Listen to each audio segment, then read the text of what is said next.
Sequels तो मैंने बहुत देखी हैं, पर पहली बार एक ऐसा सीक्वल देखा जहाँ पे मूवी का जॉनर ही चेंज हो चुका है। जी हाँ, मैं बात कर रहा हूँ तमन्ना भाटिया स्टारर ओडेला 2 की, जहाँ पे इसका पहला पार्ट ओडेला रेलवे स्टेशन एक क्राइम थ्रिलर था जिसमें सीरियल किलिंग्स का मामला दिखाया गया था। वहीं पे ओडेला 2 को एक सुपरनेचुरल थ्रिलर बना डाला है। और ताज्जुब की बात है कि ये कोई स्पिरिचुअल सीक्वल नहीं बल्कि रियल सीक्वल है, जहाँ पे कहानी वहीं से शुरू होती है जहाँ पहला पार्ट खत्म हुआ था। वैसे पहला पार्ट मैंने देखा नहीं था, पर मूवी के स्टार्टिंग में ही आपको पहले पार्ट की झलक दिखा दी जाती है। पार्ट 1 में जो किलर था तिरुपति प्लेड बाय वशिष्ठ, वो मर चुका है और उसके गांव वाले उसको दफनाने या जलाने नहीं देते, उसे एक बरियल पनिशमेंट देते हैं जहाँ पे उसके शव को खड़ा रखा जाता है और उस पे मुर्गी का खून और दूसरी सब चीज़ें डाली जाती है, जिसके चलते उसके आत्मा को शांति नहीं मिलती और उसके बाद वो गांव वालों से बदला लेने लगता है। फिर गांव वाले मदद लेने के लिए एक नागा साधु भैरवी के पास पहुंचते हैं प्लेड बाय तमन्ना भाटिया, और कैसे भैरवी उसका सामना करती है, क्या गांव वालों को तिरुपति से आज़ादी मिलती है, यही मूवी की स्टोरी है। मूवी की जो स्टोरी है उसमें पोटेंशियल तो था, पर उसका एग्जीक्यूशन इतना ही क्लीन तरीके से किया गया है कि मूवी कहीं पे भी होल नहीं कर पाती। तिरुपति का आत्मा जब बाहर आता है, उसका जो सीक्वेंस दिखाया गया है वो हंसा हंसा के पेट दर्द कर देता है।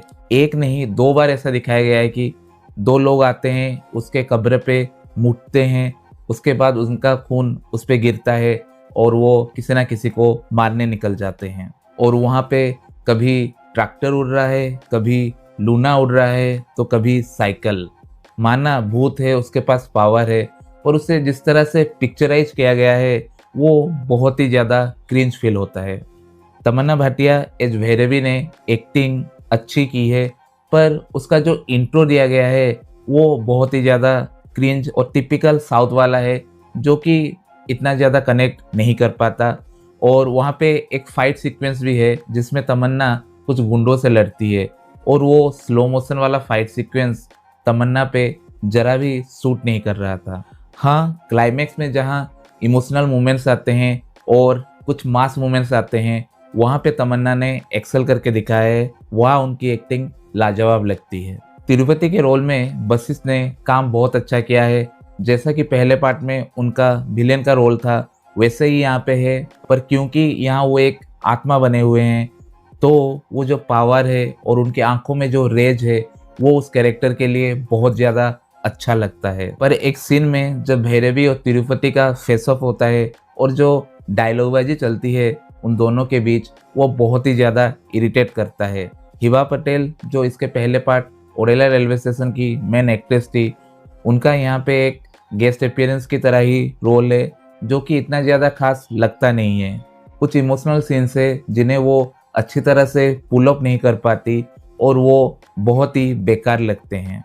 मुरली शर्मा भी यहाँ पे नज़र आते हैं एज अल्लाह बख्शू, जो एक मुसलमान काजी होते हैं, और वो एक इंटीग्रल पार्ट प्ले करते हैं लास्ट में जब तिरुपति को हराना होता है। मूवी का फर्स्ट हाफ और सेकेंड हाफ इतना ज़्यादा इम्प्रेस नहीं कर पाता जितना कि क्लाइमेक्स करता है, क्योंकि वहाँ पे मास मूवमेंट्स देखने को मिलते हैं और तमन्ना भाटिया का जो अवतार देखने को मिलता है वो वाकई में बहुत ही बढ़िया था, जो कि एक हाई पॉइंट पे ख़त्म करता है मूवी को। पर इसके बाद ओडेला 3 का हिंट देना कहीं ना कहीं मुझे ठीक नहीं लगा, क्योंकि कहानी को वहीं पे ख़त्म कर सकते हैं, बेकार में इसे खींच रहे हैं। ओवरऑल कुछ अच्छी एक्टिंग और अच्छे क्लाइमेक्स की वजह से एक बार तो ओडेला 2 को देखा जा सकता है, अगर आप फर्स्ट हाफ और सेकेंड हाफ के बहुत सारे क्रिंज एलिमेंट को सह पाए। मेरी तरफ से इस मूवी को 2 स्टार आउट ऑफ 5 मिलते हैं अगली वीडियो में।